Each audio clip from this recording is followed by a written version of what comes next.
CNE news में आप सभी का स्वागत है और अब लेते हैं खबर विशेष की ये खबर। चंडीगढ़ शहर के 2 बार मेयर रह चुके सुभाष चावला भी आज MC हाउस की बैठक देखने के लिए दर्शक दीर्घा में मौजूद थे।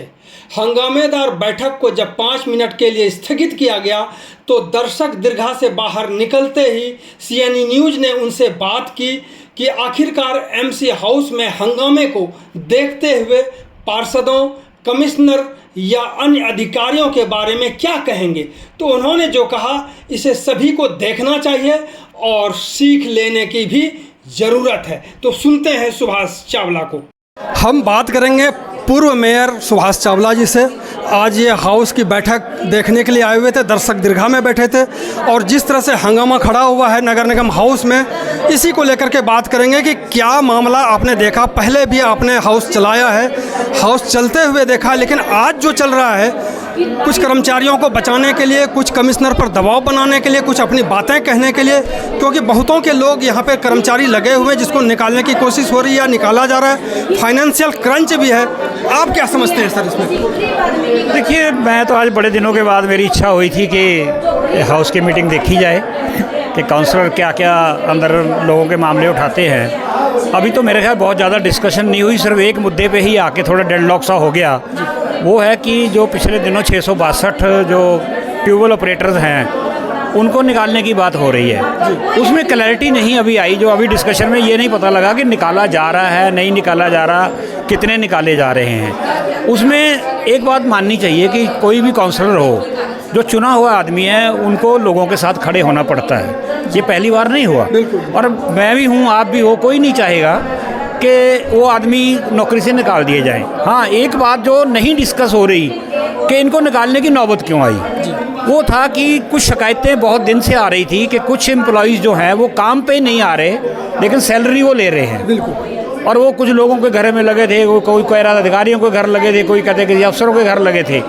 चाहिए ये था पहले कि उनको निकालने से पहले उन आदमियों को आइडेंटिफाइड किया जाता जो काम पे आ नहीं रहे और सैलरी ले रहे हैं। अब इसमें एक नुकसान हो गया कि अब सब 662 को निकालने की बात हो गई, वो भी जा रहे हैं। जो आपने सुना होगा कि कमिश्नर ने कहा कि हमने डेसेंट देने की। देखिए, मैं समझता हूँ कि कोई भी कॉरपोरेशन संस्था बिना मेयर, कमिश्नर और हाउस के काउंसलरों की कोऑर्डिनेशन के बिना नहीं चल सकता। ये जो डाइसेंट नोट वाली बात होती है, ये मैं समझता हूँ कि कमिश्नर का अधिकार है, उनको देनी चाहिए, लेकिन वो चुपके से भी फाइल पे लिख सकते थे। हाउस में शायद घोषणा ना करते तो बेहतर था। मेयर से जाके बात कर लेते, जी मेरे पास दबाव है, ये लोग जो हैं काम नहीं कर रहे या फाइनेंशियल हालात ठीक नहीं है, इनको धीरे धीरे हमें निकालना पड़ेगा। तो जिस तरह से उन्होंने डेसेंट की बात कही है, क्या ये एक तरह से नहीं होना चाहिए? देखिए टकराव नहीं मैं कह सकता, वो बंधे हुए हैं एडमिनिस्ट्रेशन के साथ। कमिश्नर जो है वो कस्टोडियन है, एडमिनिस्ट्रेशन की तरफ से अपॉइंट है, कस्टोडियन ऑफ द हाउस होता है। उसकी अपनी ड्यूटीज़ हैं ऐसी कि वो जो गलत फैसले हो रहे हैं, लेकिन ये फैसला गलत नहीं हो रहा। किसी को नौकरी से ना निकाला जाए, ये इस फैसले को हम गलत नहीं कह सकते। सर, जिस तरह से 662 कर्मचारियों को निकालने की बात हो रही, एडमिनिस्ट्रेशन चाहे नगर निगम हो और भी डिपार्टमेंट हो, प्रशासन में हो, इतने अधिकारियों का जुटान हुआ है कि उनको निकालने की बात कभी नहीं आई, जबकि छोटे मोटे कर्मचारियों को निकालने की बात हो रही है ठेके पर। इसीलिए बहुत एक वाजिब जो बात पिछले हाउस में जो मुझे पता लगा, जो कंवर राणा ने उठाई कि एक कमेटी बनाई जाएगी। ये कमेटी बना देनी चाहिए थी अब तक कि वो आइडेंटिफाइड कर लें कि कितने एम्प्लॉइज़ ज़्यादा हैं, कितनों की ज़रूरत है, क्या फाइनेंशियल बोझ हम उठा सकते हैं, नहीं उठा सकते। अगर उसकी एक रिपोर्ट आ जाती है तो वो एक बेहतर कदम होता, मैं समझता हूँ। वो मिनट्स के इंतज़ार नहीं करने चाहिए थे कमिश्नर साहब को, मेयर को मिलकर वो कमेटी इमीडिएट बना दें। ताकि इसमें देखिए एक बात, कानून भी ये कहता है, अगर हम किसी कानून की किताब पढ़ते हैं तो वहाँ लिखा होता है कि चाहे 100 बेगुनाह छूट जाएं, गुनाहगार छूट जाएं, एक बेगुनाह नहीं मारा जाना चाहिए।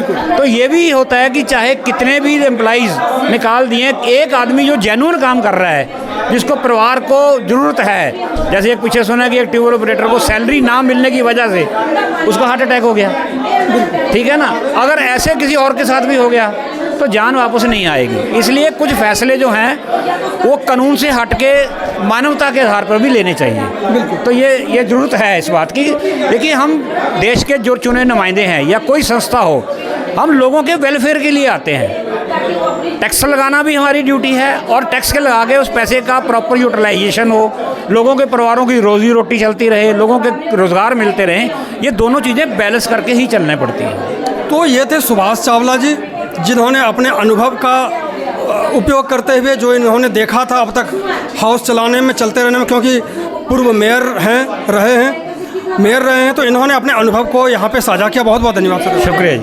CNE न्यूज़ के साथ बने रहने के लिए आप सभी का बहुत बहुत धन्यवाद।